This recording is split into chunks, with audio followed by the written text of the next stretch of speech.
You know, I saw Star Wars for the first time when I was 5 in 1977. And at the time, there were no VCRs, no DVDs, no cable TV. The only way to watch the movie was to go to the theater.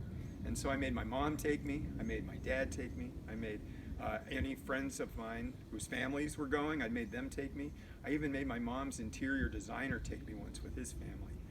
Um, it was a life changing experience for a 5 year old to see that movie on the big screen. And so I want to show you some videos and talk about why it's such an important, good movie. Follow me to the basement.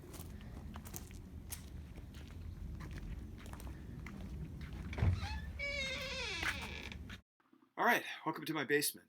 I want to show you a clip here. You've already watched this. This is the beginning of the movie. I've skipped past the scrolling introduction that George Lucas borrowed from Flash Gordon. I just discovered that a few years ago. I was fascinated to find all these other elements from pre-existing stories and movies that Lucas really borrowed and reappropriated and placed in his work as a kind of an illusion, a reference, right? An influence. What's impressive about this very beginning scene is the way that it communicates to the audience visually. It tells us what's happening. One of the first things we do is we encounter this strange landscape that we're seeing here with these two moons and this planet that looks very unlike Earth. What's happening here is a couple of things. One is a sense of estrangement. We're being shown an environment that is not our own, and we're being told that this is not our world. In fact, there's even that famous line at the beginning, you know, in a galaxy far, far away a long time ago, right? So we have that kind of textual evidence that we're not in our own world. But then visually, we're shown this planet with these two moons, and it's clear that this is not what we're familiar with. We're out of our comfort zone. And I think that's a really important part about science fiction, is that there are stories that aren't ordinary. They're extraordinary. And I think that appeals to us. So in addition to visually communicating the situation to us, like visually where we are, that we're not someplace we're familiar with, there are actually a lot of elements of the story that are introduced visually as well, right? So check this out.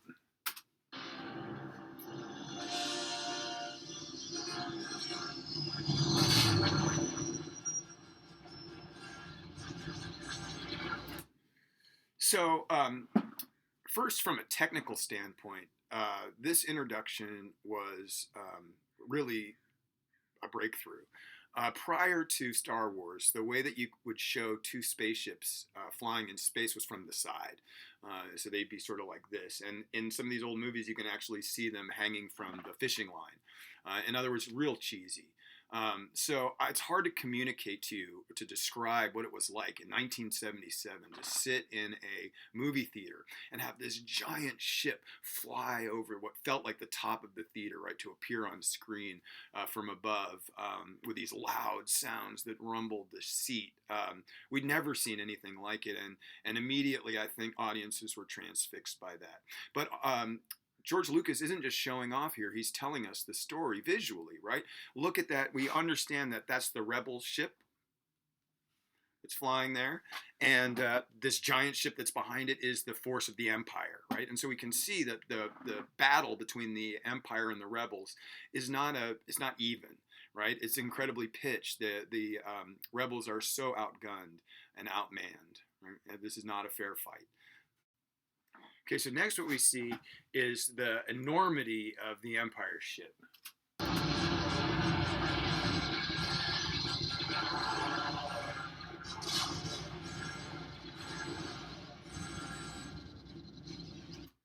Look at how the ship takes up the entire frame to suggest that it is the dominant force in this galaxy. It's really quite impressive. George Lucas is also setting up a very interesting juxtaposition here. The word juxtaposition means the placing next to each other of two very different elements, right? Light and dark in this case.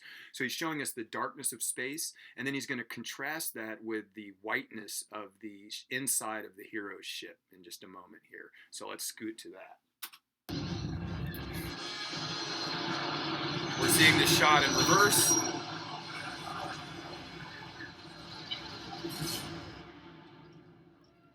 Now there's the inside of the hero's ship.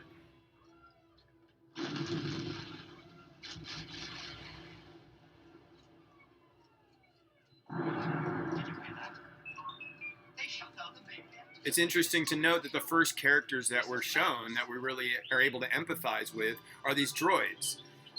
And they're both strange and familiar, right? They're robots, but they clearly have very human emotions like fear and anxiety, disheartenment.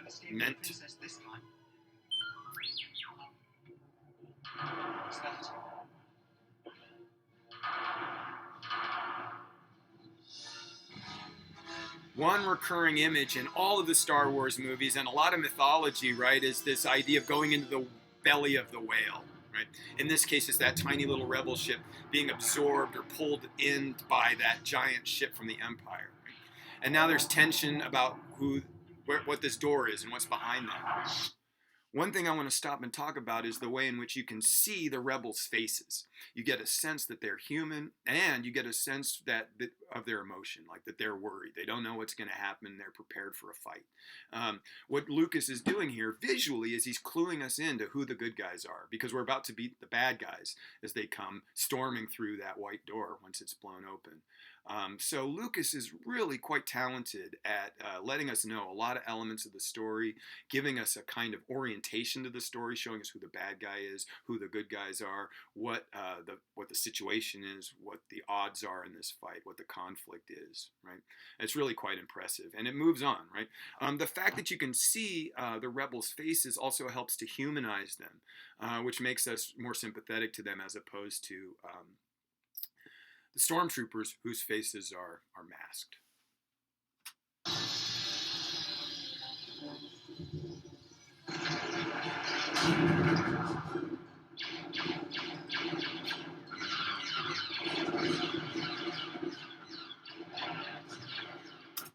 One thing I like to mention at this point is that there's this incredibly violent scene. I mean, people are being blown up by laser fire. But can you imagine if this scene were filmed by a director like Quentin Tarantino, right? It would be incredibly bloody. There'd be blood and rivers on the floor. The stormtroopers' white uniforms, their suits would be covered with blood and scorching burns and that kind of stuff. There'd be screaming. It'd be like the beginning of Saving Private Ryan, where that guy reaches down to pick up his arm that's been blown off. One of the things that Lucas did is he made an incredibly violent movie, but he made it for kids. One of the things I'm skeptical about in terms of Star Wars and its legacy is the way that it sanitized violence, the way it made violence seem like not a particularly important part of the plot. There's a scene later in the movie when Luke and Han kill a guard, and they're just standing over his dead body talking about what they ought to do. In real life, that dead body would probably make more of an impact on those characters, right? So I think that Lucas is a little bit irresponsible here, in my opinion, and I think he set a sort of a bad standard where there could be a lot of violence in kids' movies as long as that violence wasn't too graphic. But what's missing there is the fact that people are quite good at imagining the graphic violence, and so I think by skipping it, by omitting it, it doesn't really make it better, because I think the people that are watching it are picking up on it. Anyway, let's move on, because there's the coolest thing coming up right here. Again, Lucas has set up this dichotomy, this juxtaposition between light and dark, right? And now he's really going to have it pay off. So he's juxtaposed the dark black of space, cold and empty and lifeless, and the white, heroic interior of the ship, right?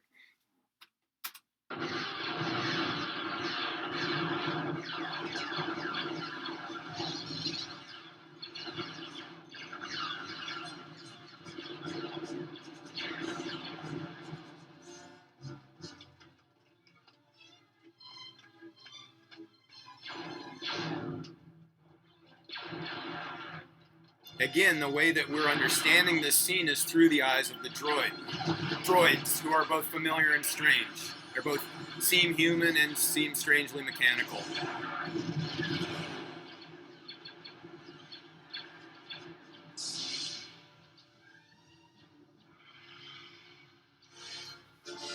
Now here's where that juxtaposition pays off, right? Because here in this scene, right here, the blackness, the coldness, the inhuman lifelessness of space has pierced and penetrated the inner sanctum of the hero's ship, right? And this scene tells us so much. It speaks volumes about the nature of the conflict, right? And the nature of these people, right? We saw the human faces of fear and anxiety, right? And then for the other side, for the Empire side, we get this visage in black, this emotionless, sort of force of nature, of a kind of a evil and mechanistic thought incarnated, right? There's something very machine-like about Darth Vader, both in terms of his suit and his thinking. And I think that's quite well done. And you can see here everything you need to know about his character. He looks around, he sees their dead bodies, he doesn't care. He's single-mindedly pursuing his goal. Right? And again, the genius of this is Lucas's ability to tell stories visually. And for those of you who are in cinema or have an interest in cinema, like cinema, this is something to watch for, right? How do we use visuals to tell a story? It's something that we're more limited to in written fiction, but that's where symbols come in. And a lot of these are symbols, right? Darth Vader is a symbol for a kind of thinking, for a kind of lust for power or a will to power, right? As they called it in Nazism, right? The stormtroopers, they take their name from Nazi troops, right? The most ruthless and dedicated of troops, of Hitler's troops, right? Were the stormtroopers. So it's quite an important scene, both in the movie for setting the stage and for the history of cinema, both in terms of its technical achievements, its breakthroughs, and for just the dazzling storytelling that Lucas is capable of doing just with imagery.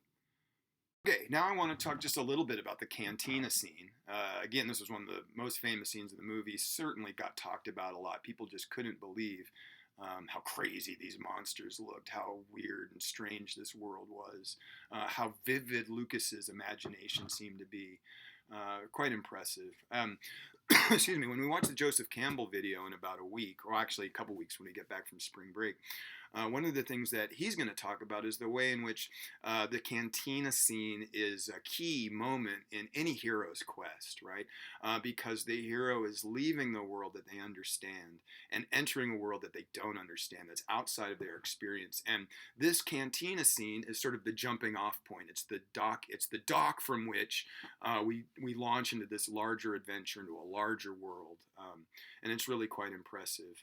I want to really talk in detail about a particular scene here with Han Solo and the fascinating way that Lucas has constantly reimagined this scene over and over again. And it reminds me very much of what we talked about last week with Sam Spade and the way he's been reimagined over time to be less ambiguous morally and more of a just straight good guy. So here, Han Solo is dealing with a bounty hunter named Greedo. And this is a scene that I'm going to have you watch on your own. Hopefully you will have watched this already. Greedo wants money for Jabba the Hutt that is owed to him by Han Solo.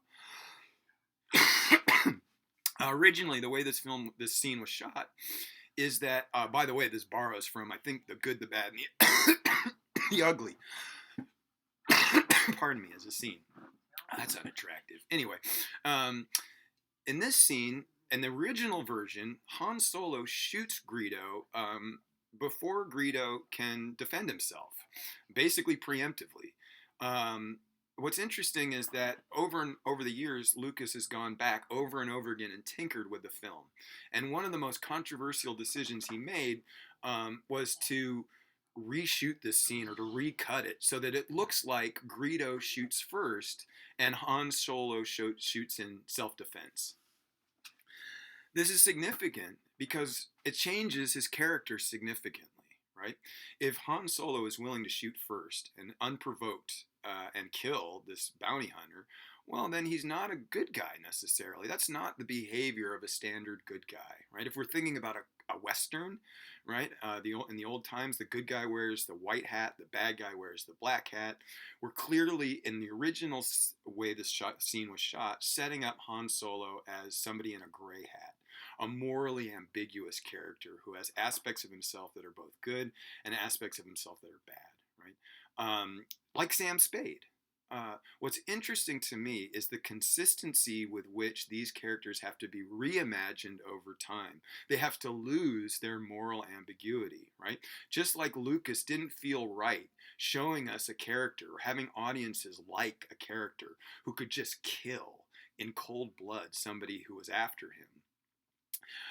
Joe Gores, the guy who wrote the prequel to The Maltese Falcon, pointed out, rewrote the story so that Iva Archer and Sam Spade were lovers and that Miles Archer broke them up.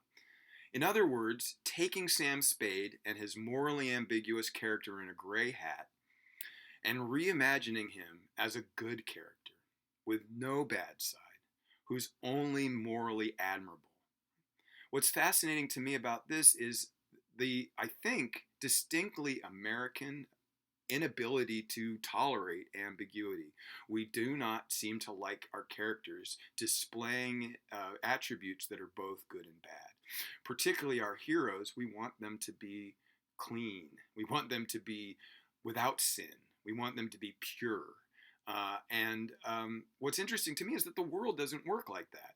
So this always strikes me as very silly, very juvenile. And I don't think it is a aspect of our culture that's particularly admirable. I prefer moral ambiguity. I prefer the idea that even the people that we hate are full of goodness. And even the people that we revere as ultimately good have some bad in them. It's just part of human nature. And I think it's much more realistic to portray characters like that. But as you move towards writing your own stories and poetry and creating your own art, I want you to think about human beings and characters, right? Are we good? Are we bad? Are we a mixture of both? What about you? What's inside of you? What's the ratio of good and bad? What aspects of yourself are you proud of? What aspects of yourself are you ashamed of, right? What color is your hat in the Western of life? Okay, there's one more scene I want to talk about, and that's the climactic battle between Darth Vader and Obi-Wan Kenobi.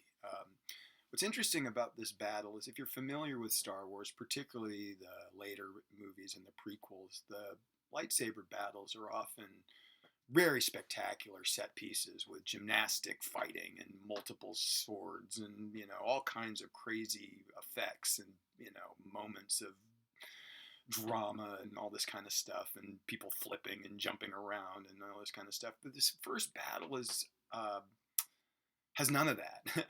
It's a couple of guys standing around hitting their light sticks against each other.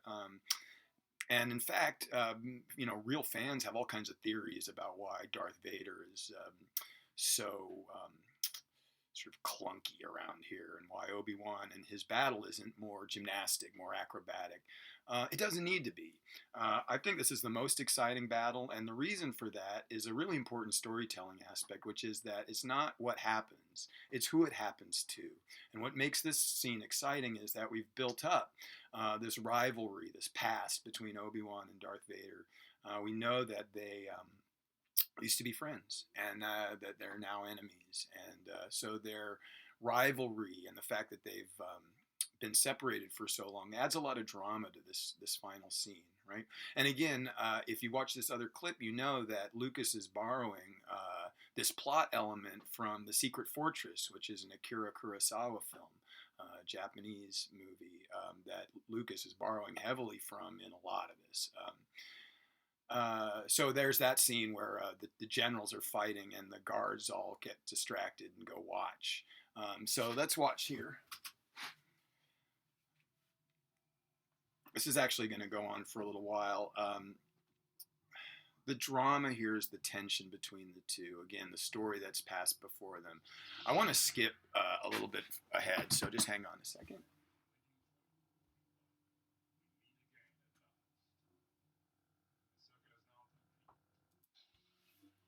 So here we are in the middle of the battle. Luke and his friends are going to see the battle as they're trying to escape. And of course, they're going to use this opportunity where the distracted guards to make their run for the spaceship.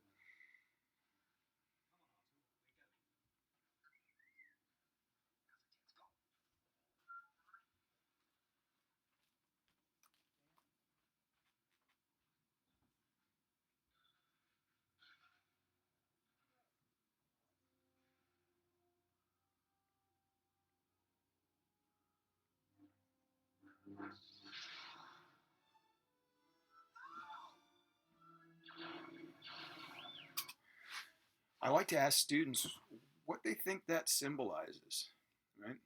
Why does Obi-Wan essentially sacrifice himself there? Why does he stop fighting? Why does he allow himself to be killed by Darth Vader? Again, Lucas is really telling us something very deep. Um, what I think he's telling us is something about the way we live our lives. When we're only out for ourselves, then our desires die with us. Right? If all we want is to be rich, when we die, that money is distributed elsewhere. If all we want is power, then that power goes to our ascendant, right? Our descendant, the next king. But if we give our lives to something bigger than ourselves, right? Some cause that's larger than ourselves, like some sense of justice, some moral activity that has to be done. I think justice is the right word. If we give ourselves to something bigger than ourselves, like for me, I've become an English teacher, which means that I don't dedicate my life to accumulating wealth.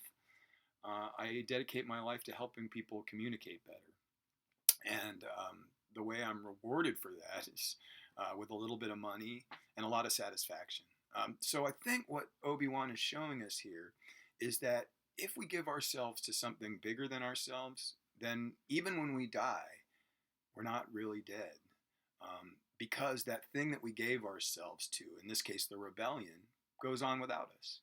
Right? And that's deep, man. Right? It's not all about us. This is something I've discovered from having a family. The aspects of my life that are really important to me are outside of myself now. And my desires are for the people that I love to be successful and for the ideologies that I embrace um, to be adopted and to work and to improve the world. Um, and I'm pretty happy that when I die, there will still be students around who are better writers because they worked with me. Right? So I think it's a pretty deep lesson, and Lucas is great at telling it. Right? I mean, everything about it, the way the music changes, the way Luke witnesses the whole thing, the way Luke and Obi-Wan exchange a meaningful look before his sacrifice. It's Obi-Wan's final lesson, and it's a great lesson. Give yourself to something larger than yourself. Think about something outside of yourself and see if you can't make the world a better place rather than making um, your house better furnished or driving a better car or making more money. I think if you can focus on making the world a better place, you can find more happiness and satisfaction out of life because that won't die with you. That will go on as long as there are people around. And hopefully, there'll still be people around after you die. That's the tough one we're starting to come to the grips with. Like, whoa, what if this is the end of the line? Well, if it's the end of the line, then at least you can say to no one in particular, at least I wasn't out for myself. At least I wasn't selfish. We seem to understand that there's a negative connotation to the word selfish. That's good. That's an important thing to realize. So, Star Wars has a lot of lessons. This is my favorite scene in the whole movie, and one of the most amazing scenes in all of cinema, in my opinion. Luke is about to destroy the Death Star. Sorry, spoiler alert. And he's managed to go through all kinds of danger and drama. And of course, they've already missed blowing up the Death Star once. Several X-Wing fighters have been destroyed. I hope that you've watched the clip of the comparison between Star Wars and the Dam Busters, which was an old World War II movie. And what Lucas actually did, if you watch that clip, is he actually took those shots from the original World War II movie and filmed Star Wars so that it would match. I think this was his way of imagining these incredibly difficult to imagine scenes involving spaceships and close contact and battle in space and all that kind of stuff. It was difficult for him to imagine, and so he used a template in some ways to talk about this, right? And it's important that we saw that the strike missed initially. It was important that we saw some X-wing fighters killed. That helps us understand the level of danger involved here. So let's move on. It's also interesting that just this basic idea of the targeting computer was borrowed from this movie, The Dam Busters. But I think Lucas takes it to a new level, and it's absolutely my favorite symbol in the movie, and it's a symbol that I hope we'll keep coming back to over and over again this semester, because I think it's one of the richest symbols in our literary genre right now, our total storytelling output. So let's give it a watch here.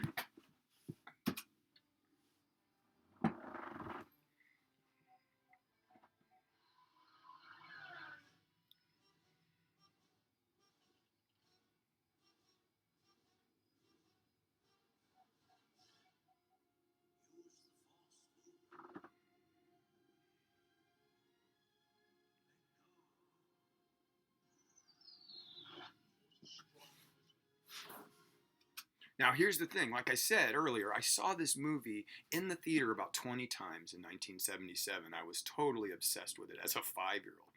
And here's the really interesting part. When this movie showed in theaters, audiences cheered. They didn't cheer at the moment when the Death Star is blown up. What's interesting to note is that they cheered right here, right now.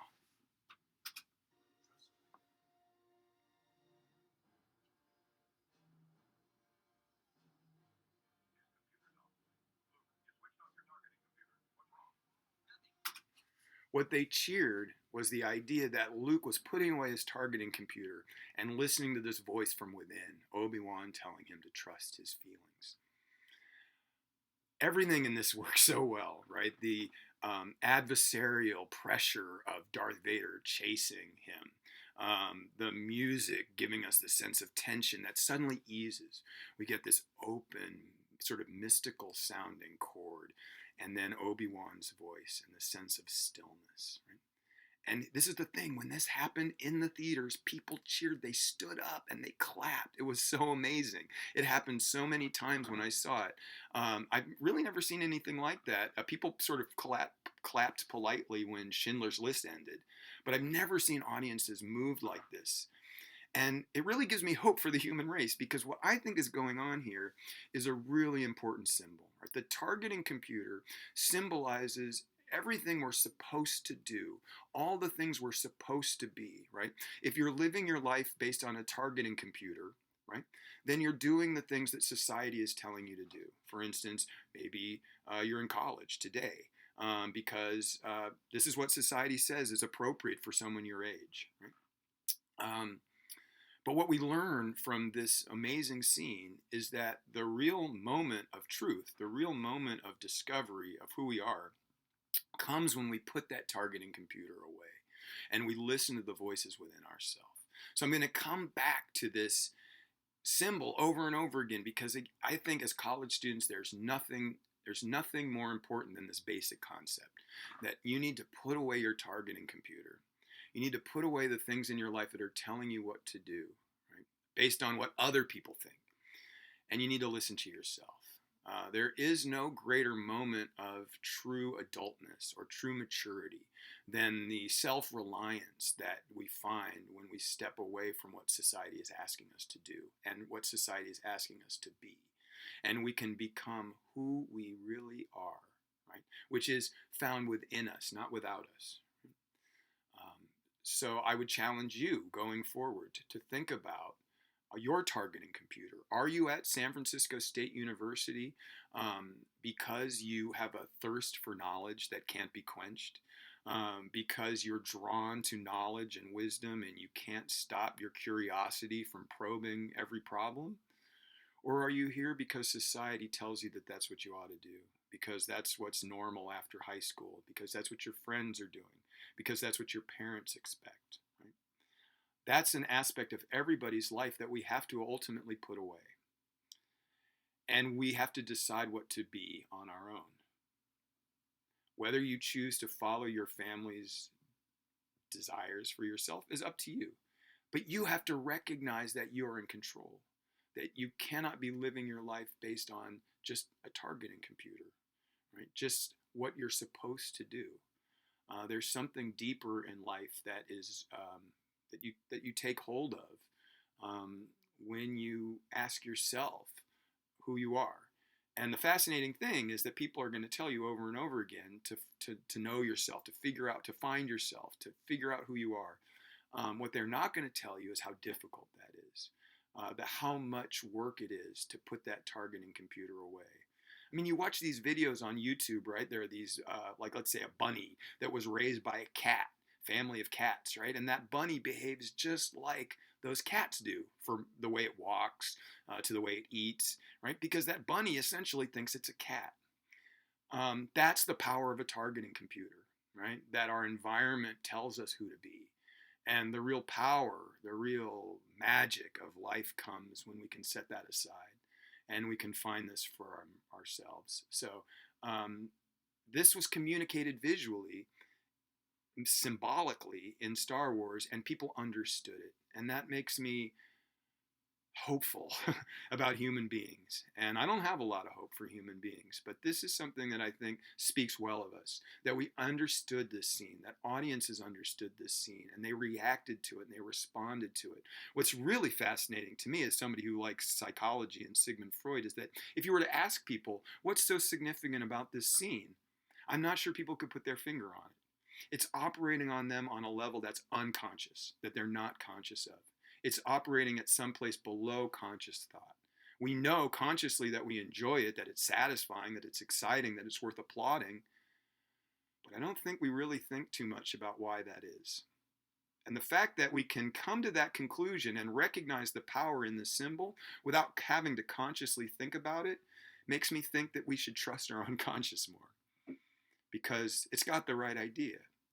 The audiences understand the key here. We have to put ourselves first. We have to think about what we want. And that's really hard to do. What we want is all bound up with the ideas about what society wants. It's very hard to separate those. But Luke can do it, and you can do it. Let's watch the rest of the scene.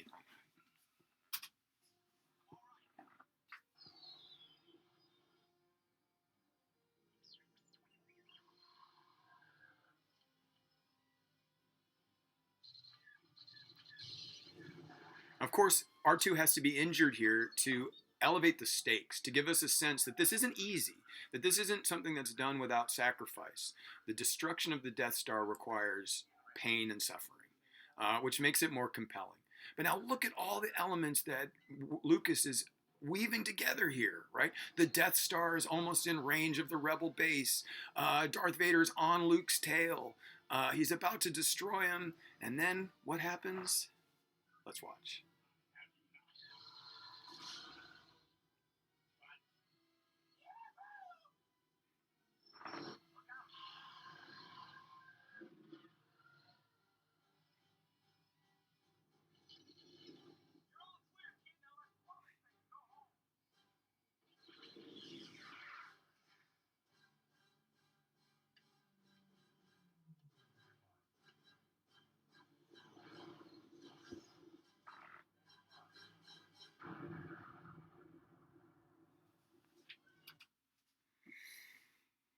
So all of these elements work together. The Rebel base is about to be destroyed. Darth Vader's on Luke's tail. And the guy we thought was only out for himself turns out to be a good friend. And he comes and saves the day. Honestly, I get emotional just talking about it right here. It's such a beautiful moment, and it's worked so well. And to my mind, it's a kind of a repeat of the Maltese Falcon, where we would find out at the end that Sam Spade wasn't all about himself. That at some level, he had a concern for other people. That's a wonderful, wonderful lesson. And it's a wonderful thing to see when someone who you thought was out for self turns out to have something bigger Um, there are a lot, as Joseph Campbell will tell you in a week or so, there are just a lot of people out there like that. And they're really wonderful. They don't know sometimes how wonderful they are until they're put to the test. Um, Kind of nice to think about in this whole coronavirus situation, the fact that some of us will rise to our higher selves and look to help, right? Rather than looking just to improve our own material conditions, the improving our own lives. Um, it's also funny, right? This explosion at the end of the film, Lucas has tweaked it over and over again. Every time he edits the film, he goes back and he makes the explosion of the Death Star just a little bit more spectacular. It's almost like he doesn't get it. It's not visually what's happening on the screen. It's what's happening in terms of the story. Right? And it's all done. You don't need to add any kind of spectacular special effects. The effect that we feel at the end of this film is the product of the storytelling and the elements of that storytelling. It's not produced by special effects, which I'm not sure Lucas remembers or knows or is aware of anymore, which is a little bit troubling. Maybe tell us why the prequels